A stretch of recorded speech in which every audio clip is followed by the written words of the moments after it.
Neighbour country Bharat की अगर बात की जाए तो दुनिया की पहली फुली एथेनॉल कार जो है वो आज लॉन्च कर दी गई है भारत के अंदर टोयोटा इनोवा के नाम से। दरअसल ये पाकिस्तान के अंदर एक शायद लोगों को इल्म नहीं है इस चीज़ का कि एथेनॉल क्या चीज़ है, और ना ही मेरे ख्याल से पाकिस्तान में इस चीज़ को यूज़ किया जा रहा है। एथेनॉल दरअसल एक चीज़ है जो दुनिया के मुख्तलिफ कंट्रीज़ के अंदर यूज़ किया जाता है पेट्रोल की सूरत के अंदर। पाकिस्तानी होने पे हमें फ़ख्र तो है, ठीक है, लेकिन पाकिस्तान में रहने की ना अब हमें कीमत अदा करनी पड़ती है। मोदी ने अपने अवाम को फैसिलिटेट किया है। उन्होंने वो गाड़ी बनाई है 3.5 लाख रुपए में, जो हमारे मुल्क के अंदर इस वक्त 33 लाख रुपए की गाड़ी है। सही बात है। और उसने ये वादा कहा है कि ये पाकिस्तानियों के लिए नहीं है, ये मेरी आवाम के लिए है। वो अपनी आवाम को फैसिलिटेट करते हैं। और पाकिस्तानियों के लिए शॉकिंग न्यूज़ है कि पाकिस्तान में इस वक्त जो पेट्रोल की प्राइस है वो 291.21 पैसे है, और सुनने में ये भी आ रहा है कि पाकिस्तान में पेट्रोल की प्राइसें और बढ़ा दी जाएंगी। अभी देखा ना कि वो चांद पे पहुंच गया।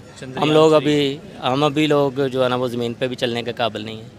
मैं आपको बताता एक मुसलमान लीडर की अवैसी साहब की मैं बात सुना था। वो कह रहे हैं कि शुक्र है कि मुसलमान लीडर है, वो कह रहे हैं कि शुक्र है हमारे बड़े उधर नहीं गए पाकिस्तान में, तो आज हम भी कटोरा लेके फिर रहे होते। अब ये जुल्म नहीं हो रहा, बहुत ज्यादा जुल्म हो रहा है। ये थोड़ी ये इंडिया से कम जुल्म है, उनसे ज्यादा जुल्म है। इंडिया से तो ये 72 लोग हैं यार। टाइम में भारत को सुपर पावर देख रहे हैं। बिल्कुल, मेरे ख्याल में इंडिया जो है ना वो कहीं ज़्यादा ऊपर चला जाएगा, हमारी सोच से भी बाहर निकल जाएगा। ये गरीब आवाम क्या कर रही है कि उसके साथ क्या हो रहा है। ठीक है, बम पे बम कराई जा रहे हैं, बम पे बम कराई जा रहे हैं। कोई गरीब को पूछने वाला नहीं, इधर मजदूरी नहीं है, मेहनत नहीं है कोई हमारे लेकिन इन गरीबों ने तो फलस्तीन को या कश्मीर को आज़ाद करवाना था। ये तो जज्बे की बात है। इन्होंने ये अपने बाप को नहीं आज़ाद करा सकते, इन्होंने कश्मीर क्या आज़ाद करवाना है। हमारी वही फौज अच्छा, रेड लैंड से हट गया है, अच्छा, तो इंडिया ने हमारे ऊपर जुल्म करने शुरू कर दिए। तो क्या इंडिया के पास इतना टाइम है कि वो हमारे ऊपर जुल्म करने शुरू कर देगी? हाँ जी, टाइम बच जाता है क्योंकि उन लोगों को एक मौका मिल जाता है।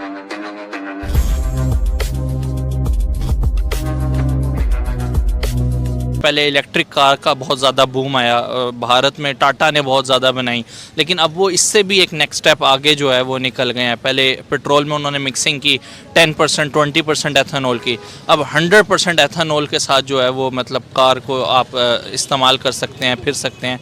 बहैसियत पाकिस्तानी क्या कहना चाहेंगे इस अचीवमेंट के ऊपर भारत की? देखें जी, पाकिस्तानी होने पे हमें फ़ख्र तो है, ठीक है, लेकिन पाकिस्तान में रहने की ना अब हमें कीमत अदा करनी पड़ती है। हम जो आबो हवा ले रहे हैं बाहर के मुल्कों का, तो आप छोड़ दें कि वो हम उनको कभी भी टच नहीं कर सकते। हमारी हुकूमत में या हमारी आवाम में वो शऊर ही नहीं है, ठीक है, कि वो हमारी आवाम को फैसिलिटेट कर सकें। ठीक है, मुख्तलिफ़ मुल्कों में जाने का इत्तफ़ाक़ होता है, यकीन करें वहाँ देख के लोगों के शऊर को देख के बड़ा फ़ख्र होता है। ठीक है, जो कल्चर हमारा होना था ना वो उन लोगों ने अडॉप्ट किया हुआ है। कभी भारत जाने का इत्तेफाक हुआ है? नहीं, भारत जाने का इत्तेफाक नहीं हुआ, लेकिन चूंकि वो हमारा नेबर कंट्री है, इसलिए उसकी जितनी भी हो ना हो है वो सारी हम मालूमात तो रहती है। अभी देखा ना कि वो चांद पे पहुंच गया। हम अभी लोग जो है ना वो ज़मीन पे भी चलने के काबिल नहीं है। हम जिस पोजीशन में आ गए हैं कि हमारी इलेक्ट्रिक सप्लाई आप देख लें तो वो इतना महंगा यूनिट हो गया हुआ है कि वो लोग अफोर्डेबिलिटी से बाहर हो गया हुआ है। सर खुदकुशियाँ कर रहे हैं, खुदकुशियाँ कर रहे हैं, मैंने देखा है खुदकुशियाँ कर रहे हैं। एक मुल्तान का आदमी है, वो कारपेंटर था, मज़दूर बंदा था, तो उसका 22,000 रुपये पिछले महीने का बिल आया। उसने अपनी बाइक सेल करके तो उसने वो जनाब जी ने अपना बिल अदा कर दिया। नेक्स्ट मंथ उसको, इस मंथ में अगस्त में उसको 26,000 का बिल फिर आ गया। अब उसके पास सेल आउट करने के लिए कुछ भी नहीं था, उसने सुसाइड कर लिया। ठीक है, इसी तरह हमारे दूसरे जो नॉर्दर्न एरियाज़ हैं वहाँ पे 4 बच्चों को उसके बाप ने खुद अपने हाथ से फायर मारा है और ख़ुद उसने खुदकुशी की है। ठीक है, अब ये एक बहुत बड़ा हमारे लिए सोचने का अलमिया है कि हम अपने बच्चे को थप्पड़ नहीं मार सकते, और कितना उस बंदे का हौसला होगा या कितना उस बंदे के ऊपर जो ज़हनी दबाव होगा कि उसने अपने हाथ से अपने बच्चों को फायर मारे। छोटे छोटे मासूम बच्चे थे उसके, 4 साल 7 साल 5 साल के, तो उनको खुद फायर मारने के बाद फिर उसने जो खुद को सुसाइड किया। सर एथेनॉल पे तो खैर हम बाद में चलाएंगे अपनी गाड़ियाँ। अभी आल्टो जो हमारी कंट्री के अंदर चल रही है उसकी प्राइस इस टाइम 35 लाख मतलब हो गई है। वही गाड़ी जो है भारत में लॉन्च की गई है इससे ज़्यादा फीचर्स के साथ 3.25 लाख रुपए में। कहाँ 35 लाख और कहाँ 3.25 लाख रुपए। बिल्कुल ऐसा ही है। मोदी ने अपने आवाम को फैसिलिटेट किया है। उन्होंने वो गाड़ी बनाई है 3.5 लाख रुपए में, जो हमारे मुल्क के अंदर इस वक्त 33 लाख रुपए की गाड़ी है। सही बात है। और उसने ये वादा कहा है कि ये पाकिस्तानियों के लिए नहीं है, ये मेरी आवाम के लिए है। वो अपनी आवाम को फैसिलिटेट करते हैं। हमारे हुक्मरान जितने हम अवाम ऐसी है माशाल्लाह, कोई पीटीआई को गालियाँ देता है, कोई नून लीग को गालियाँ देता है, कोई काफ लीग को गालियाँ देता है। मतलब इत्तेफाक तो आज तक कभी भी किसी का नहीं हुआ। ये सारे लोग अगर मिल के बैठ के इत्तेफाक कर लें तो मेरे ख्याल में हमारा मुल्क दुनिया का बेमिसाल मुल्क बन जाए। सर ट्रोल करने में हम सबसे आगे हैं। अगर दुनिया में आबादी की बात की जाए तो चौथी बड़ी कंट्री हैं जो सबसे ज़्यादा इस टाइम आबादी जो है वो प्रोड्यूस कर रहे हैं।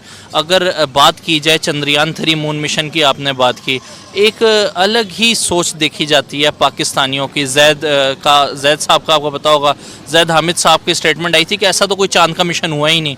मेरे तक तो जो वीडियो आई है वो कोई कमरे के अंदर बैठ के बनाई गई है। और क्या मैसेज उन्होंने दिया है कि पाकिस्तान की तरफ से ये मैसेज गया है कि ऐसा कोई चांद का 125 कंट्रीज़ जो है वो सेलिब्रेट कर रहे हैं, और पाकिस्तानी जो पॉलिटिशियंस हैं वो उनकी तरफ से स्टेटमेंट आ रही है कि ये आर्टिफिशियल इंटेलिजेंस के ज़रिए ये बेसिकली वीडियो बनाई गई है। देखें, सोशल मीडिया का दौर है। हमारे हुक्मरानों का अब ये एक मोटो बन गया हुआ है कि जैसे वो कबूतर आंखें बंद कर लेता है ना कि मुझे बिल्ली नहीं पकड़ सकेगी। अब हम अपनी नेग्लिजेंसी को या अपनी जो काबिलियत हम लोगों में नहीं है उसको छुपाने के लिए कि इंडिया कहाँ से कहाँ जा रहा है और हम कहाँ से कहाँ जा रहे हैं, तो वो यही इसी तरह का बयान देंगे। अभी हमारे माशाल्लाह जो निगरान वज़ीर आज़म आए हुए हैं अनवारुल्लाह काकड़ साहब, तो उनसे सहाफ़ी ने कहा कि जी बहुत से लोग जो है ना वो मुल्क छोड़ के बाहर के मुल्कों में जा रहे हैं। तो वो कहते हैं कि कोई फ़र्क नहीं पड़ता, जाने दें। भाई क्यों नहीं फ़र्क पड़ता? आपके मुल्क के अंदर हर बंदे ने जिसने रहना है वो या तो अपने बच्चों को कत्ल करेगा, या वो बेगैरती की रोटी कमा के खाएगा, या वो चोरी डाके मारेगा। तो ये तो पॉसिबल नहीं है ना। आपने नरेंद्र मोदी का जिक्र किया था अभी थोड़ी देर पहले। बहैसियत पाकिस्तानी, अगर इंडिविजुअली तौर पे आपकी सोच जानना चाहूँ, आपकी क्या सोच है नरेंद्र मोदी को लेके? आप लीडर मानते हैं उन्हें? जी देखें, उसमें जो लीडरशिप होती है ना, चूँकि वो हमारे एक मुखालिफ देश में है, ठीक है, लेकिन उन्होंने जो भी कदम उठाए हैं ना उसने अपनी आवाम के लिए उठाए हैं। सही। और मेरे ख्याल में जितना उसने अपने मुल्क को, अपनी कंट्री को, वो साथ बांग्लादेश को भी, वो हसीना जो मैडम है वहाँ की जो वज़ीर आज़म है, उनको साथ लेके हम, हमारे पाकिस्तान का वो हिस्सा था बांग्लादेश जो बाद में आज़ाद हुआ, आज वो हमसे ज़्यादा ऊपर है। उसकी वजह क्या है कि वहाँ के जितने भी सियासतदान, ब्यूरोक्रेट्स हैं, वो सारे मुखलस हैं। वो काम करना चाहते हैं अपनी आवाम के लिए। उनको इस मुल्क को आज़ाद करवाने की कुर्बानियों का पता है। इस पाकिस्तान के अंदर कौन सा ऐसा सियासतदान है जिसके ख़ानदान ने कुर्बानियाँ दी हैं पाकिस्तान आज़ाद करने के लिए? ठीक है ना। आज़ादी जो लोग हासिल करते हैं ना, वो उनसे पूछें जिन्होंने कुर्बानियाँ दी हैं, जिन्होंने अपनी माएँ बहनों की बेटियाँ अपने आंखों के सामने लुटती हुई देखी हैं, जिन्होंने अपने दूध पीते बच्चों को गले दबा के मार दिया। इसलिए मार दिया कि इनके शोर की वजह से कहीं हमारे सारे लोग पकड़े ना जाएं। वो जिस तरह माइग्रेट करके पाकिस्तान में आए थे, ये वो उन लोगों से पूछे। आज वो लोग खून के आंसू रोते हैं कि काश ये वतन हम आज़ाद करवाते ही ना। क्या लग रहा है कितने साल मज़ीद पाकिस्तान को लगेंगे? अगर एथेनॉल की बात की जाए कि एथेनॉल पे गाड़ियाँ चलाने के लिए अभी मज़ीद कितने साल और दरकार हैं पाकिस्तान को भारत तक पहुँचने के लिए? देखिए, आप एथेनॉल की बात करते हैं, हमारे मुल्क में बहुत बड़ा टैलेंट है। अभी ये भावनगर साइड से एक लड़के ने एक गाड़ी बनाई है जो किसी भी पावर के ऊपर नहीं चलती। उसने गाड़ी के ऊपर फ्री ऑफ कास्ट है, 200 किलोमीटर की रेंज है उसकी गाड़ी की, 200 किलोमीटर तक वो गाड़ी चलेगी। उसने गाड़ी के ऊपर एक सोलर प्लेट लगाई हुई है, ठीक है। अब जब वो दिन में चल रही है तो वो सोलर प्लेट के साथ वो खुद को जनरेट कर रही है, वो पावर बिल्ड हो रही है और वो चल रही है। जब शाम हो जाती है तो उसका वक्त सूरज की रोशनी नहीं होती, ठीक है, सोलर सिस्टम नहीं चलेगा। अब उस बंदे ने टेक्निक क्या की है, उसने आगे एक फ़ैन लगाया हुआ है, अब उसके साथ वो एयर के साथ पावर पैदा कर रहा है। अब रात को भी वो गाड़ी चला रहा है, उसके ऊपर कोई खर्चा नहीं। अब अगर हमारी हुकूमत पाकिस्तान उस बंदे के साथ तावन करे तो हमारे मुल्क में टैलेंट की कमी नहीं है। आप टैलेंट की कमी नहीं है, लेकिन जियो पे अभी कुछ दिन पहले आपने देखा होगा एक शख्स आया था जो पानी से गाड़ी चलाना बता रहा था। मैं वही बात करने लगा था कि कुछ अर्सा पहले पानी से एक बंदे ने गाड़ी चलाने का वो तजर्बा बना के दिया, कामयाब भी हुआ है, लेकिन उस बंदे का अभी तक पता नहीं है कि वो कहाँ है। क्या वजह है कि भारत में अगर कोई हो तो इम्प्लीमेंट भी हो जाता है, वो चीज़ पूरी कौम में भी आ जाती है, हमारे यहाँ बंदा ही गायब हो जाता है। दोस्तों, देश में 100% इथेनॉल से चलने वाली टोयोटा की इनोवा कार अब सड़क पर उतर चुकी है। केंद्रीय परिवहन मंत्री नितिन गडकरी ने इस कार को लॉन्च कर दिया है। ये कार दुनिया की पहली B5 electrified flex fuel car है।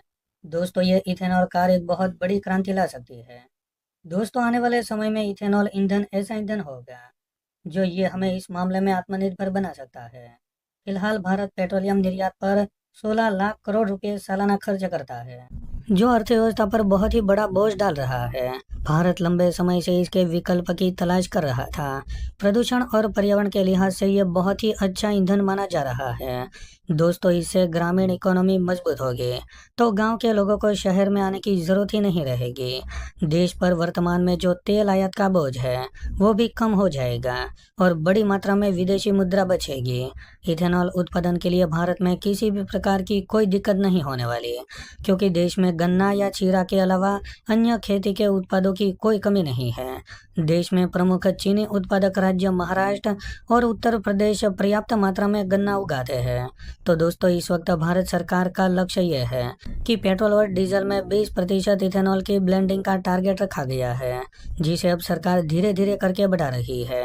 इसका ये फायदा होगा कि भारत का पेट्रोलियम निर्यात है वो आने वाले समय में धीरे धीरे करके बहुत हद तक कम हो जाएगा। तो दोस्तों, आपको ये वीडियो कैसा लगा आप हमें कमेंट करके ज़रूर बताइए। अगर आपको ये वीडियो पसंद आया हो तो वीडियो को लाइक कर दें और हमारे चैनल को सब्सक्राइब कर लें।